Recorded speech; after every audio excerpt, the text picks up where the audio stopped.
Okay, great. So we're gonna go ahead and get started. Some people are already here. I'm sure we'll get some more people as they come along. Uh, but before we kind of jump in, my name is Jeremy Miller. I'm with the Disaster Aware team, and I'll be having a conversation with our friend Jeff Dean here, who I will introduce shortly, um, at Databricks. And really, we're gonna have a conversation today. This is a presentation per se. I just think that Jeff is an incredibly interesting person, an experienced professional in the industry. I'll let him introduce himself. But first, I want to say Happy Veterans Day, Jeff, a little early. But Thank you. as a veteran of our military, obviously I thank you, and I'm sure everybody else does as well. So with that, I'm going to go ahead and introduce Jeff Dean, Senior Director of Physical Security Employee Safety at Databricks. If you want to go ahead and share a little bit about yourself, Jeff. Yes, thank you. And thank you all for joining.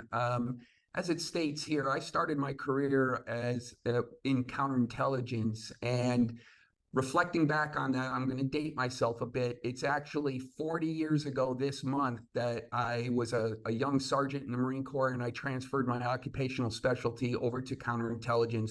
And it was probably the best move I could have made. Um, 40 years ago, when I started in the counterintelligence field, it really opened up a lot of different things to me around security and how I reflect on how to build out security programs to protect assets.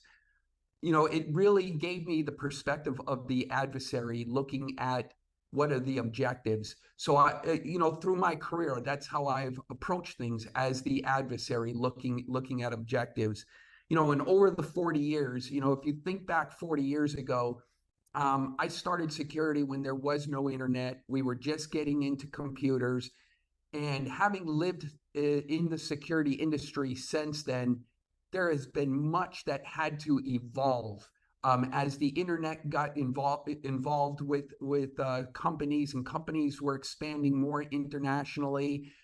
Employees were moving in different locations because of that connectivity. Really had to adapt to different things. One of the biggest things we had to adapt to is the introduction to cybersecurity. And we kind of, those of us that are not in the cybersecurity role kind of took second seat. And that can still be prevalent today. So it really taught me how to adapt to that and how to do more with less, and how to look at things differently, and how to be able to sell the services that we provide. So tools that we use are very important to us into being able to address those risks, even though we may have to do and that we are doing more with less. So 40 years into my career right now in security, and I have been blessed to have worked in many different industries and met many great people. And I'm just pleased to be here today. So thank you, Jeremy. Yeah, thank you, Jeff. I think everybody will really enjoy your perspective. Um, and just to kind of frame, what we'll be talking about today, as Jeff kind of alluded to, you know, the business continuity, resilience, safety, physical security space is always evolving. Clearly, we're living in different times, but we kind of want to talk a little bit about, what does that kind of look like in terms of how your roles and responsibilities, Jeff, and maybe even your peers are starting to change again. You've had to adapt throughout the years, but I'm assuming um, you have to continuously adapt because of the threats and all the different things that are happening around the world. Um, I think in some ways, when I talk to professionals throughout the industry, business continuity and resilience aren't necessarily always well-known terms. Maybe they're also not even really well-known as a strategic function within an organization. So I think we probably need to talk a little bit about what that really is, and is it being redefined in terms of what people need to be thinking about. And I know we've talked about things like, are you applying a local strategy internationally? Or, are you really thinking about the complete picture as it comes to threats and hazards around the world? And then finally, without focusing too much on what we do at Disaster Aware, what are the best practices and resources that any individual who cares about either protecting themselves and their family, their coworkers, their businesses, their employees, how can they think about this, and where can they go to get the right information to maybe help them enhance their understanding uh, um, of this area? And before we just jump in, just real quick, some housekeeping. Please ask questions throughout. Emily is with me moderating, so she will be checking the chat for questions, and we're happy to answer them throughout the discussion as opposed to waiting to the end. So this is a conversation, and I think Jeff and I'm going to be happy to jump in. As I mentioned, this is recorded. We will be posting a final recording after an edit. We will send out an email once that is ready. And then finally, obviously, in any kind of format like this, these opinions that we express here today are our own and should be not regarded as official statements from any interested party that we may be discussing. And so with that, I kind of want to get into kind of like the first question, Jeff, which is, you've talked to me about how, you have new vulnerabilities and threats occurring throughout the world, and you're starting to think differently about how you might strategize to help your business operate through those. What are some of the new things that you're starting to do and think about as you educate your executive team and as you think about how you're going to deploy these strategies? And if we want, I have the tool pulled up. We can pull up certain reports and focus on certain things if it's relevant to any areas you want to respond to.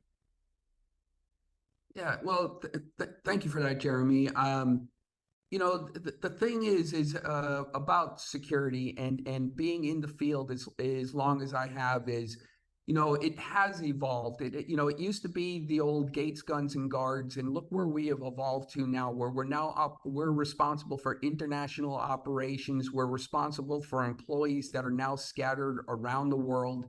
And if you look at some of the events that recently occurred with the pandemic and how employees did go remote, and a lot of companies are allowing that remote. A lot of companies are hiring in areas that we were unfamiliar with in the past. We're operating in areas that are high risk. There's a lot of things that we have to look at beyond just the old gate, guns, and guards. The focus used to be on facilities, and in lots of cases, it was U.S. centric or U.S. focused, where companies were international. The focus was always seemed to have been U.S. Now that has truly changed, and as I looked at security over the years, I tried to look at what is actually the intent of it, and that's where I consider what I call my organizational resilience program as the nucleus of what I do or what my team does.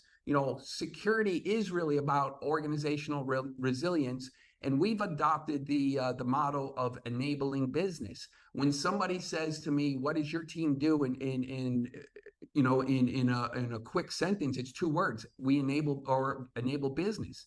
And what that really means to us is really having a program that effectively addresses the combined issues of security, preparedness, risk, survivability. And we do that by anticipating disruptions, adapting to events, which creates lasting value. A lot of our customers now, when they come to us and they say, "We trust your product, but what we want to know is, are you going to be able to deliver that product in this crazy world that we live in all the events that are occurring?" Especially we're getting those questions after the pandemic, or as Russia invades Ukraine. Now we have the situation in Israel. Companies want to know that while we trust your what you provide to us, we need to trust that you're going to be able to provide that in a situation where there are disruptions. So I took by looking at that, we need tools in place that we can monitor globally what is occurring.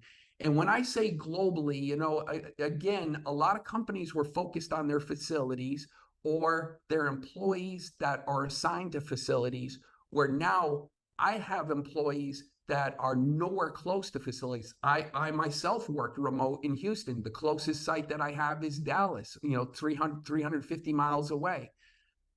I need to see where all my employees are, and I have a duty of care, responsibility to those employees. So my focus has really turned on how do I protect my employees, provide them a safe and secure environment, no matter where they are, whether they're on a site, whether they work remote, whether they're traveling, whether they're attending events. We have that duty of care responsibility wherever they are. And then the resilience program comes in to where we build business continuity processes around employees, around groups of employees, because we may have a very critical employee that lives remotely in a country and they're there by themselves. We monitor the risk around that employee, because if we lose if there's a risk to that employee and they're unable to provide the services that they provide the company, we have to have a plan in place that we can quickly shift those responsibilities somewhere else. Something that my company just recently did. I have 14 employees in Israel, and when the situation occurred, we quickly assessed what is it we need to do to shift operations away from those employees to others, so our customers do not see any adverse effect around their operations. So as Jeremy's pulling up this map here, what I have done by utilizing this platform is I have layers that I open up one layer and it plots where all my employees are globally, and I have them color coded so I know what function they are providing, so I can quickly look to see, is this engineers that are an engineering group that's being affected, or what other organization they support. I also have where my sites are plotted, where we have major events, and where in some cases where our customers are located. And not only am I monitoring where all my our direct assets are, we have to monitor what else is going on in the world, because secondarily it could affect our operations. So this platform allows me that one look, that one visual aspect of where my assets are and what's happening around them. Yeah, and Jeff, I think one thing we talked about when you were mentioning how you protect your people around the world in these kinds of situations, the thing that kind of stood out to me that was really interesting was your workflow. That you had a process that was pretty straightforward. And I'm based in Lahaina, and I know you had people near the fire. That in terms of like your workflow and how you actually upload the data, it's pretty straightforward to me. I was like, wow, this seems like a good boilerplate process for how you achieve what you just described. Is that something maybe you could talk a little bit about in terms of how you actually create that within the tool? Yeah, absolutely. When it comes to employees, I have about 6,000 employees, and then there's plus about 1,500 contingent workers that I track globally, and that's quite a large amount to put into the system here. But it's a simple conversion of spreadsheet to a KML file, and then it's a simple process. You just upload it into the system, and that's just adding a layer. Very quick, very easy to do. Sometimes I'll just do it manually. If I have a large event going on somewhere and I don't need to convert a KML file, I'll just use the drawing tools and I'll just drop a pin where that large event is. I'll do some information around that. We can even do geofencing around that event while the event is occurring, so I get immediately alerted if something occurs in a certain radius around that event. So there's different ways that I upload, but most of the things that I do upload are through KML files, and then I have quite a few bookmarks that are saved. Bookmarks are just exactly what they are. They're there's something of my, whether it's my favorite layers or it's things that I'm specifically tracking that are short term. So I personally use bookmarks for short-term tracking items, and I use KML files for things that are more permanent. And just for the viewers, a KML file is a file you export from Google Maps, I believe, or Google Earth. Right. I do the conversion into Google Earth. Okay, great. Yeah, I was just curious because it was new to me as well. So I was fascinated. Um, I think earlier too, you touched on something that, kind of hit home for me because, my background has partly been in manufacturing, global manufacturing. And during the pandemic, supply chain resilience, I'm not going to go into, everybody knows how bad that was, but having good policies in place or even having good intel was a differentiator because it allowed you to maintain your operations and keep production going when others could not. Do you see what you do? And we know your customers are already asking you about it, but is it also something that helps you differentiate, not just against your peers in business, but also when you're talking about your employees and their safety and, coming to work at Databricks, is this something that actually extends itself beyond just the definition of what it means to keep people safe? When you do people focused safety and security programs, which my program is it creates a security culture within the company. When I said earlier that, those of us that work in the non-cyber security area, we have to scrounge for basically everything that we get. We have to justify everything, and everything I justify is risk or threat based, which makes justification easier. But because my assets or my resources are very limited, I have to look for what I call force multipliers. And I need programs such as DAE that acts as a force multiplier to my team, to where I can see many different things at once. So the fact that now we track employees, and I've been with this company now just 10 months, but we've implemented this already where we're tracking our employees globally. And the reaction you get when you reach out to a remote employee and you state to them, we see that there is a wildfire in your area. We're reaching out to see if you are safe. Do you need any assistance? The feedback that we get is just phenomenal. And what it creates is that safety and security culture where they embrace the safety and security program. So all my employees become a force multiplier to me because they see what we really care about. A lot of companies forget about the remote employees. They don't track what's going on around them. See what's happening right now with the multiple demonstrations that are occurring because of the conflict in Israel, and being able to communicate to those employees, you have a demonstration going on in your area. We advise that you avoid the area. Again, the feedback is, wow, I was going downtown. Thank you so much for letting us know. My family was able to avoid this. It's all about preventing things from occurring, and that's what we're trying to do. The best security programs are when you get questioned, do we really need you? Because nothing happens. My favorite answer always is, do you think nothing's happening because we have things in place? And so, to answer your question,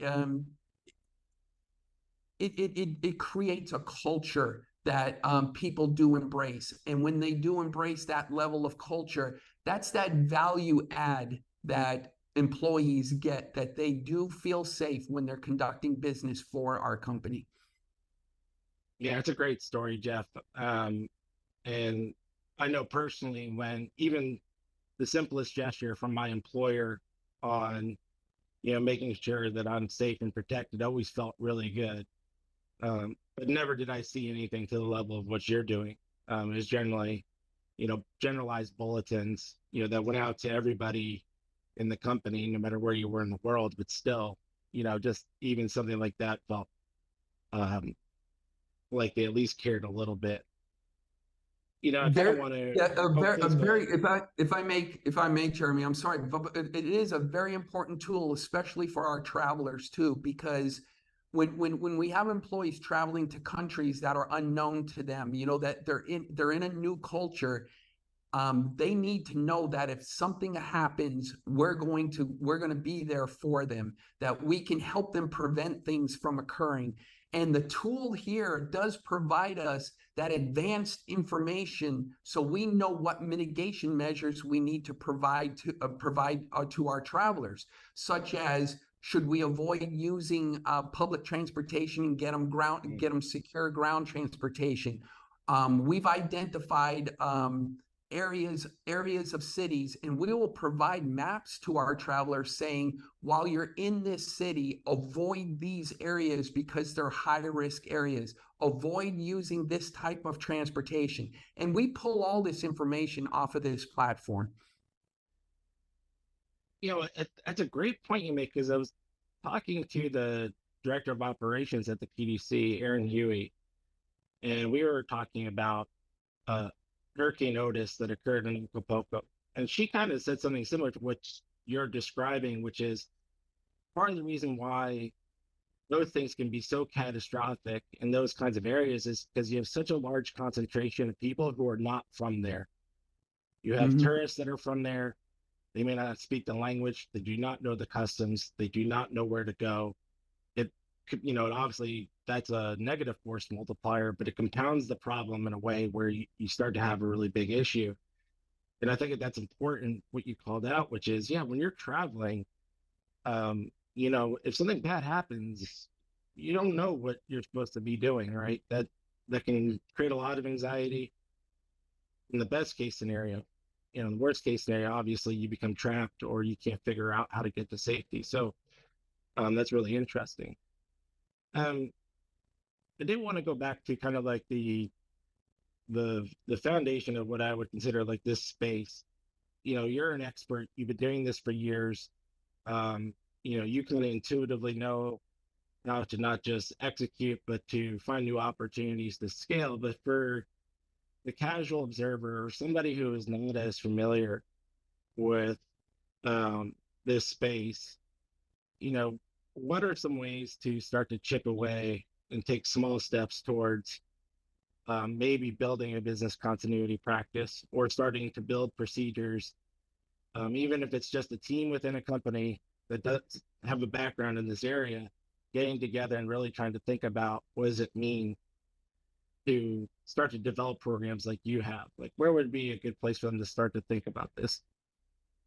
My experience is to make sure everything that you approach is threat based.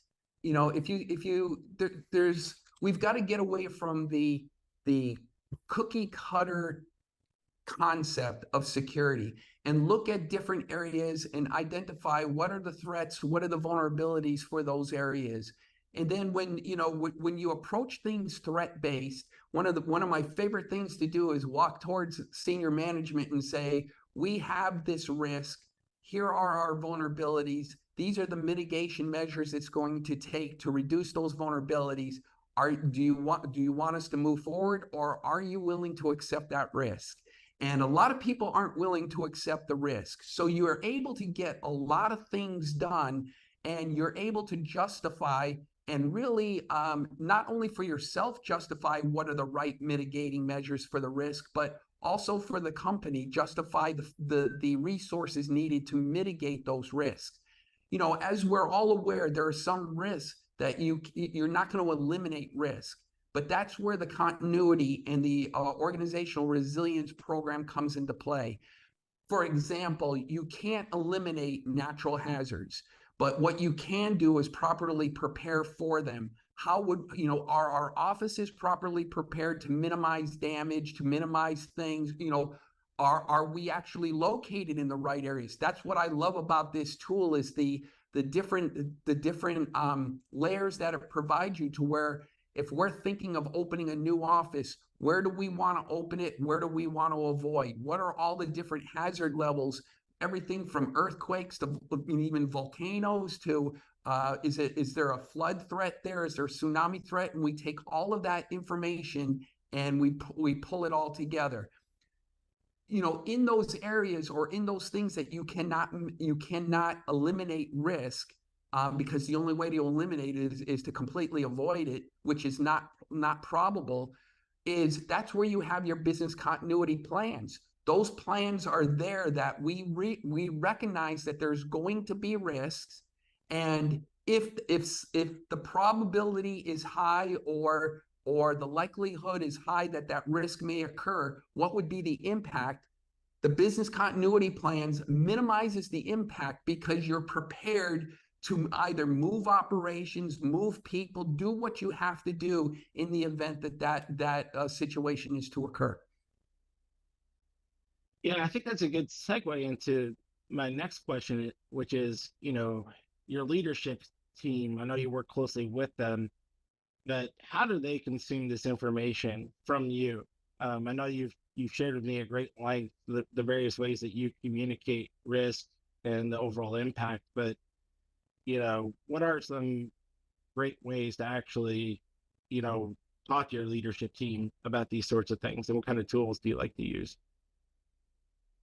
Visual tools are the best. Something like what you're showing right here. What I would, I'm going to step back a little bit and talk a little bit more about when I was with my previous company. My previous company's headquarters was in Fort Lauderdale, so we were very, very in tune to the Atlantic Basin hurricane season. And I believe it was Hurricane Dorian was the huge one that came across and kind of lingered off the coast of Fort Lauderdale. And all the questions that were going on at that time, we need to shut down the site. We need to shut down the site. And when we did go to that level of shutdown, it was a complete shutdown, shutting down all systems, everything we had. So it was very costly and time consuming. We had to move operations to our secondary area over in Bangalore. Very disruptive to do. So they would look to me and say, you need to tell us when the threat is close enough to shut it down. Dorian sat off the coast of Fort Lauderdale, about 70 miles off the coast. We never shut down. And it was basically because of the information I got off of this tool. I was able to, look at where the storm was, do the measurements. I love the measurement tools they have here because it actually gives you mileage, looking at what is the wind impact, where is the storm tracking, the information that was being put out on the alerts that I was getting off of DAE. I never gave we need to shut down a recommendation, and we stayed open, and it saved the company a lot of money, time, and effort. We also recommended to our employees that were in South Florida, do not evacuate, because we watched where the storm was going, and it was going up the coast, and we did not want them evacuating going up the coast with the storm. So it was able to, by utilizing that data that we got off of here, it was able to us to influence operations. And fortunately, that storm was, I think I was 4 or 5 years in with that company, that we utilized this data so often that there was that level of confidence by the executive team at that time to take those recommendations. Yeah, it's trying to find a cyclone. Fortunately, we've had such an active year. I'm kind of in awe that there isn't an active cyclone right now. Yeah, if Jeremy, if you do go over to the map layers, there is it gives you can click on the history area, and I believe response events, disaster response events, and it will give you some information on those. But yeah, that's actually a good point, because there are a lot of larger international crises, right, that are more actively managed. Here's Sally in 2020, hazard information. But yes, you can obviously go back in history and see the impact of some of these things. And I believe you were talking about the estimated wind impacts, Jeff, where it can kind of give you a sense of, the overall scale and impact the storm has in certain areas and regions, right? it was very important to look at when they said that the tropical storm force winds extended out to 175 miles. I would use the drawing tool and I'd extend it out 175 miles, and that would show me what employees, what assets, what sites may be impacted by tropical storm level winds. Very important for us in my previous company, because we had a site in San Juan, Puerto Rico, and it just seemed like storms would always come by Puerto Rico, and we were able to draw out and determine whether Puerto Rico was going to be truly impacted or not. Yeah, that's amazing, that you're using it to that level of sophistication, and obviously that's great because you can kind of make it contextual to what you need to know versus just. I think a lot of times we get the question of, well, how's this different than maybe what I can get off NOAA or the Weather Channel. And I think the big difference is that not only do you get some of the models and things like that, but you can also make sure it's relevant to you and your business, right? Absolutely. And because we do upload those KML files, we can see how it's, how the impact's going to be. Yes, there's a lot of tools out there, but when you have limited resources on your team, when I spoke about having a force multiplier to me means I have a platform that can provide me multiple sources of information, because I don't have the resources for my team to be reaching out to several different things or monitoring several different other websites to be able to determine what risks are out there. Some of the other tools that are on here that I absolutely love, and again, looking back at my previous company, is when we did do evacuations, say out of Florida, we would use the camera tool, and we would use the cameras up and down the different highways, and we would tell employees, don't take this evacuation route because it's wall-to-wall car. Take this evacuation route. So we were getting to the point that we were able to provide very specific information because of the camera tools that are available. The other tool that I use extensively is the media tool. If there's an event that happens, say in Madrid, Spain, and we're getting that broad notification, normally local media provides you a little bit more detail, or it's more up to date.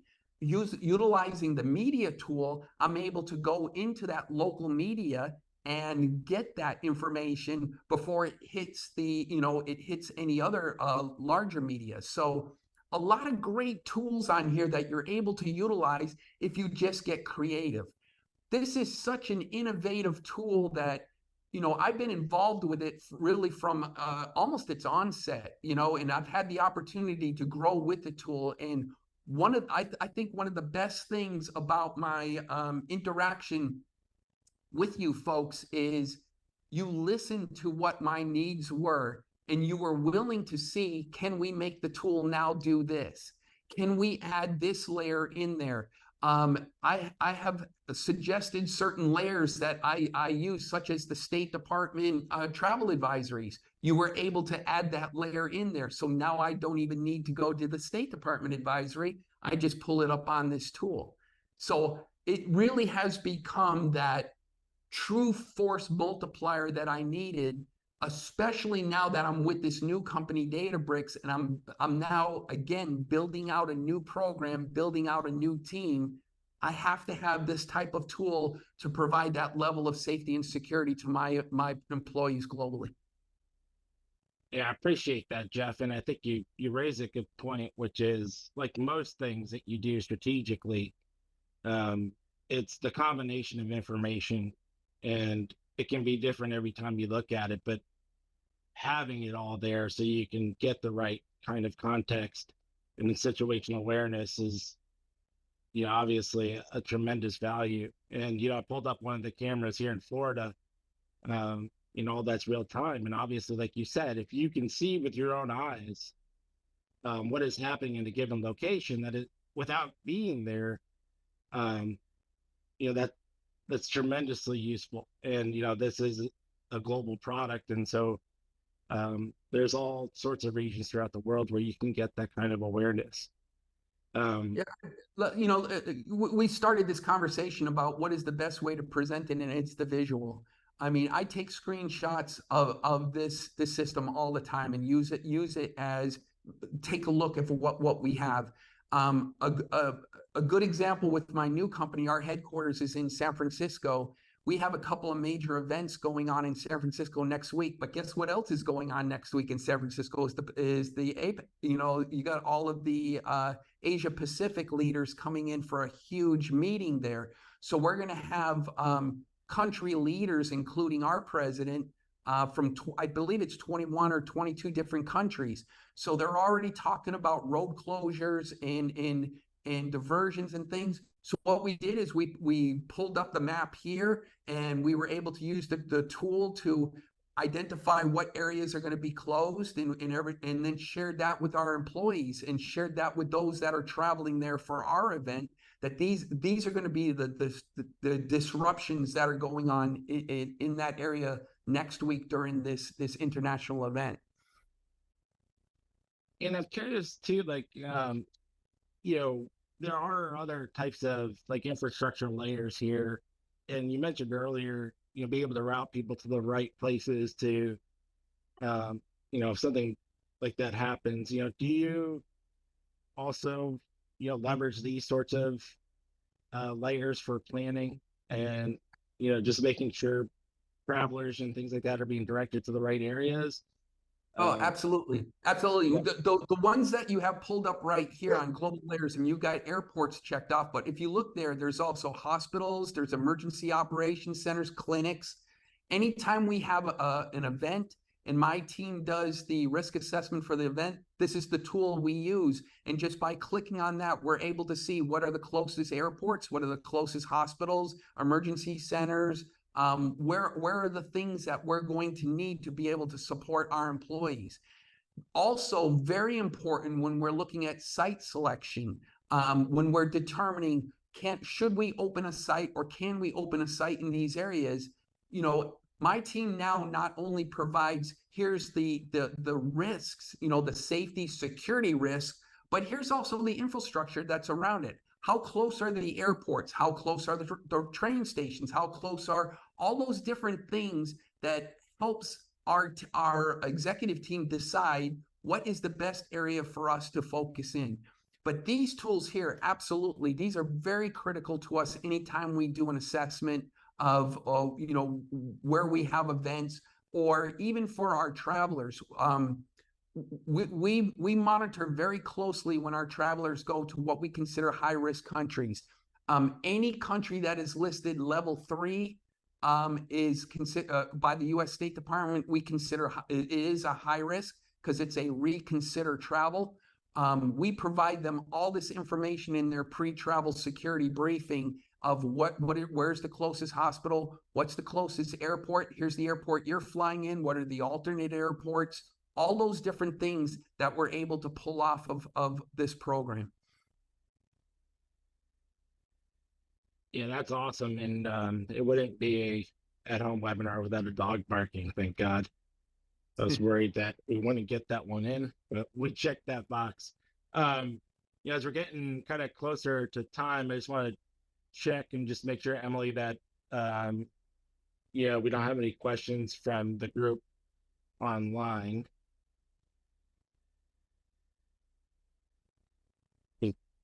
I do not know where my chat window would be. Oh, that would be my chat window. Yeah, I'll take that as a no. Sorry, took me a hot second to unmute, but nope, no questions so far. Okay.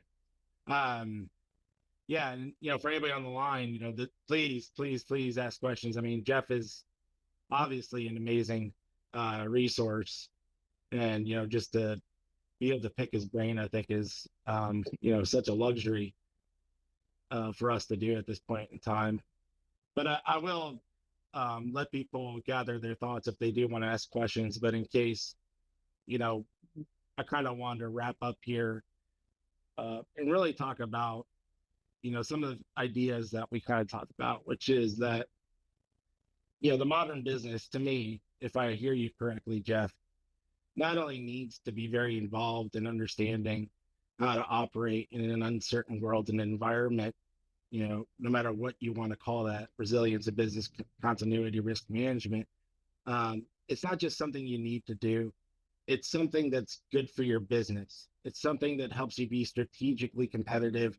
And it helps you build a good culture within your company, and it helps you build more, um, safety through the whole enterprise versus just it's owned by a few people. And I think that's an incredible idea, especially given, we all do want to watch out for each other, right? Especially our colleagues. And we want to feel that we're watched out for. So, that was one of my big takeaways from talking to you. Like, what are your thoughts, in closing on that idea? Yeah, absolutely. I keep using the phrase force multiplier, but that's what security is all about, is when it comes down to it, it's about our people. And, as long as we continue to put our people as our number one asset, everything else will be taken care of. Because when you talk about taking care of your people while they're in your facility, of course you secure your facility and you make your facility safe. But we have to think about the people that work from home. We still have a duty of care, responsibility for their safety and security. But what it also has become, and it's what's always a thrill to me, is when the light clicks on to our sales and marketing team, when they realize they can market our resilience. That they use it as a differentiator. Not many companies that market their product will forthright talk about the resiliency of their company to be able to deliver that product. And that's the differentiator. And that's where security, that's where business continuity, organizational resilience becomes more of as a profit, helping the profit margin, rather than, everybody always says we're an expense. We don't help. No, we do. We contribute to that ability to win contracts. And I love when people come to my sites and say, let's take a look at the security, because the physical security is the most visible aspect of it. And then when they talk to our employees on how they feel about things, those are the differentiators that makes a difference. So it's really getting the executive team to understand that we're here, number one, for our employees and keep them safe and secure. But this is how we contribute to the growth of the company as well. By being able to, or as my team's motto is, enable business. It allows us to continue to conduct business no matter what adverse events, no matter what occurs. We're able to continue to provide our customers with the services that they expect from us.